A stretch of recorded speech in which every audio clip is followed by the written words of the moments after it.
everyone, Gil here at Grayman Prepping.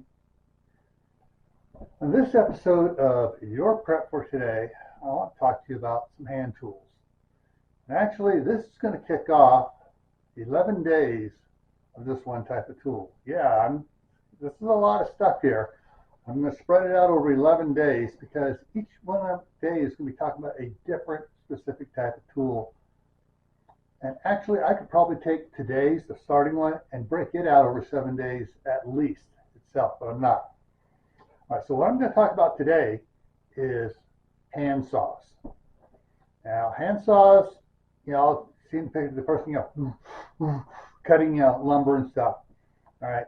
Now, hand wood saws are probably one of the first tools I learned how to use that was dangerous. You think about it, you got all this row of sharp teeth, and you can cut yourself pretty good if you're not careful.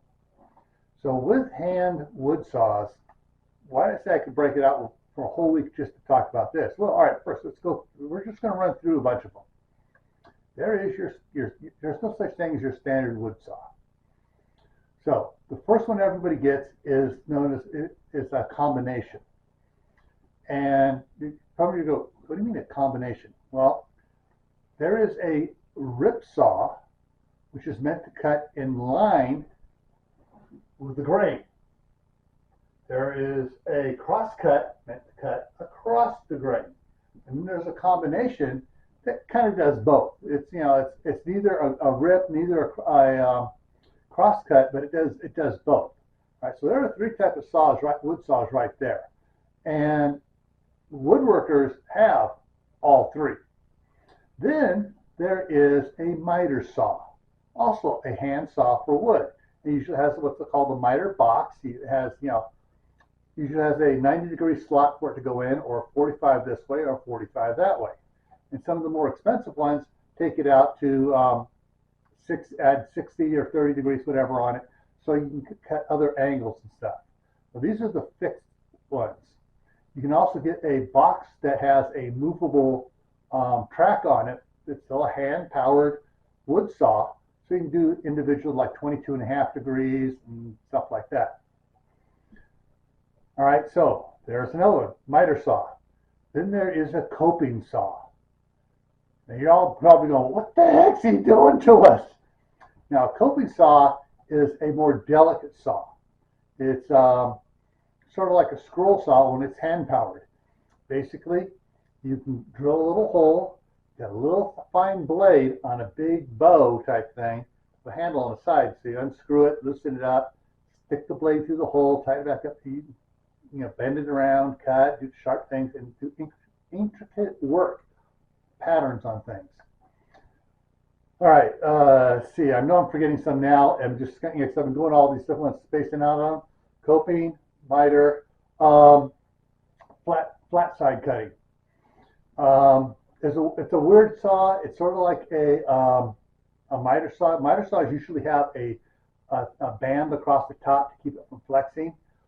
Well, this other one has an extra band on one side, and it's smooth on this side, so you can do a smooth cut, but that band keeps the blade from wiggling at all. Like you see your big cross cut combination saws or ripping saws. Sometimes if they bind, they'll whoop on you. Well, this keeps it straight when you're needing to do trimming and go stuff with it. And sometimes they're called a trimming saw or a molding saw, or cutting the molding around doorways and stuff. All right, so right now we've covered a lot. I'm looking down at my notes here, so I'm not forgetting everything. We've covered a lot of hand saws that are used for wood working. All right, so which one do you want to get? Do you need to get them all? Well, that depends up to you. But I would recommend, if you're going to just get one, you get a combination. If you're going to be cutting a lot of pre-milled 2x4s, get a cross cut, because that's what you cut it, and you cut across, so you get a cross cut for that. But whatever it is you get, make sure it's one that you can handle. Now, one last final thought on this here. The combinations, ripping, and cross cuts come generally in, back here, blades about that long. They have shorter ones as well. So for tight spaces and that, so something to think about. All right. So before we take off here, I want to ask everyone to give me a thumbs up. And if you haven't subscribed yet, please click the subscription button down below and click the notification bell so you get notified every time I post one of these videos. Also, please leave a comment down below. Thank you for the information. Wow, you overloaded us. Oh, I already knew that. Something, all right? Now, I've been hammering on this for the last 2 weeks or so on these videos about getting your friends, relatives, neighbors, coworkers prepared. All right.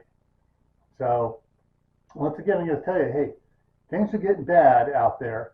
You're going to want to get these people prepared because you don't want them coming over. Oh, I don't have anything. What do you have? Oh, can you help me out? No, you want them to be prepared and be able to stand on their own or have enough supplies where you guys can band together as a group to protect each other. But you don't want anybody coming in without their supplies already. So you need to get your friends, relatives, coworkers prepared ahead of time. And a good way to do that is to show them some videos.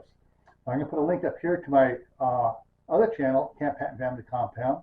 There's a playlist over there called the Emergency Preparedness. And then there's cooking, prepper pantry, and all those other ones they can look at. But then the Prepping for Beginners and Prepping in Private playlist that you really should show them. All right? Take care, and I'll see you around.